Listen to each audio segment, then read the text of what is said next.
राजा था, उस राजा ने कहा कि मेरा जब शरीर छूट जाए तब दूसरे दिन जो भी इस नगर में व्यक्ति आए उसे राजा बना देना, लेकिन वो राजा 1 साल के लिए होगा और 1 बरस के बाद नदी के उस पार जो जंगल है उसमें उसको फेंक देना।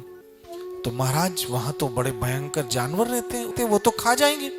राजा ने कहा जो मैंने कहा वो करो। राजा का शरीर छूट गया। राजा की आज्ञा के अनुसार दूसरे दिन एक व्यक्ति उस नगर में आया। सब लोगों ने मिलके कहा आज से आप हमारे राजा हो। अरे भाई मैं राजा? कहा हमारे राजा की आज्ञा थी कि जो भी नगर में पहला आदमी आए उसे राजा बना देना। बैठे बैठे राजा ही मिल गई। राजा को सिंहासन पे बिठाया और कहा महाराज आप राजा हो लेकिन 1 साल के लिए। तो बोला 1 साल? 1 साल तो मैं खूब राजा बनूं फिर देखूंगा। 1 साल निकलते देर नहीं लगी और क्या हुआ कि राजा की आज्ञा के अनुसार सारे वजीर और सैनिक आए और कहा राजा आपका 1 साल। ओ नो 1 साल हो गया? बोला यस महाराज अब आप राजा नहीं रहे। तो बोला चलिए सामने के जंगल में आपको डाल देंगे। नहीं नहीं करते करते भी उसको घसीट के ले गए और डाल दिया उस जंगल में और उसको खा पी के चीते शेर रीछ पूरा कर दिया। दूसरे दिन फिर राजा कोई व्यक्ति आया और फिर उसको राजा की गद्दी पे बिठा दिया। ऐसे कई राजा आए, कई 1 साल तक राजा बने और कईयों को उस जंगल में डाल दिया जहां जानवरों ने उन्हें। तब एक साधु आया, महाराज आप हमारे राजा हो लेकिन आप राजा 1 साल के लिए होंगे, फिर जैसे आपके पहले के राजाओं को सामने जंगल में डाल दिया ऐसे आपको भी डाल देंगे। जैसे ही राजा सिंहासन पे बैठा कहा आज्ञा दीजिए महाराज।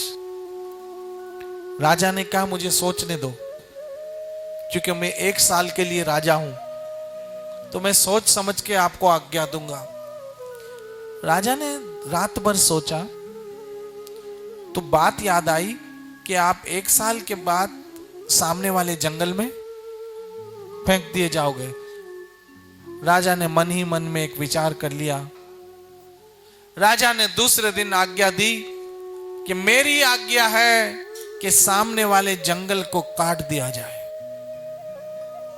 ना रहे बांस ना बजे बांसुरी, क्योंकि जाना तो मुझे वही है, यहां तो खाली 1 साल रहना है और वहां मुझे हमेशा रहना है। तो जो टेम्परेरी है उसके लिए क्यों सोचूं, जो परमानेंट है उसके लिए क्यों ना सोचूं। अब आहिस्ता आहिस्ता वो जंगल कट गया। फिर दूसरी आज्ञा दी कि जैसा ये महल है उससे बड़ा महल वहां बनाया जाए।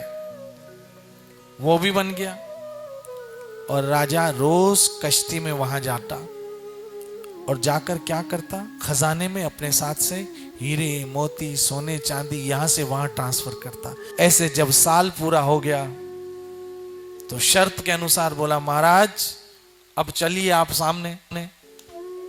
राजा खुशी खुशी वो तैयार हो गया साधु, क्योंकि सामने तो इससे भी बड़ा महल तैयार हो चुका था और यहां का सारा धन वहां ट्रांसफर हो चुका था। तब सबों ने मिलके कहा कि यही समझदार है और ये हमेशा राजा बनने के योग्य है, क्योंकि इसने मजे लेने भोग भोगने के बजाय पहले अपने बंधन काटे, अब ये हमेशा सुख भोग सकता है। ऐसे ही हम सबों को भी राजा बनाया है। किसी को 20 साल, कोई 30 साल, कोई 40 साल, जैसे जिसकी उम्र है, उसके बाद उसको यहां से कहीं जाना है। तो जहां जाना है वहां के लिए आपको मौका मिला है कि वहां कुछ बनाना है। अगर बनाना है तो कृष्ण भक्ति करो, भजन करो, सत्संग करो, हरि कथा सुनो, हरि कीर्तन करो, भागवत पढ़ो, गीता पढ़ो, शास्त्रों का अध्ययन करो और भजन करो।